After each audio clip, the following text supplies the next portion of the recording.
স্বাধীনতা যুদ্ধ, আমরা কাউকে কাউকে দেখেছি সেই স্বাধীনতা যুদ্ধের বিরোধিতা করতে। প্রিয় সহকর্মীবৃন্দ, আমরা হাদিসে দেখেছি দেশ প্রেম ইমানের অঙ্গ। সেটি দেশের মাটিকে রক্ষা করা, দেশের মানুষের অধিকারকে রক্ষা করা, দেশের মানুষের অধিকারকে প্রতিষ্ঠিত করা, সব কিছুই এই ইমানের মধ্যে পড়ে, দেশ প্রেমের ভিতরে পড়ে।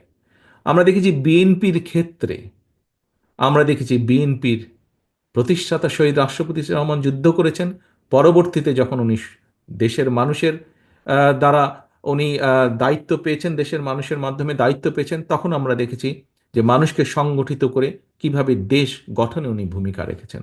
পরবর্তীতে আমরা দেখেছি দেশে যখন আবার স্বৈরাচার কাঁধে চেপে বসেছে, দেশের মানুষকে নিয়ে দেশনেত্রী খালেদা জিয়া কিভাবে উনি রাজপথে থেকে সংগ্রাম করেছেন এবং দেশের মানুষ তার প্রতিদান দিয়েছে। 1991 সালে দেশের মানুষ ভোটের মাধ্যমে বিএনপিকে দায়িত্ব দিয়েছে দেশ পরিচালনার জন্য। কাজে আমরা যদি দেখি প্রিয় সহকর্মীবৃন্দ, প্রতিটা মুহূর্তে দেশের সংকটকালীন মুহূর্তে বিএনপি এসে দাঁড়িয়েছে। দেশের মানুষ বিএনপির উপরে আস্থা রেখেছে।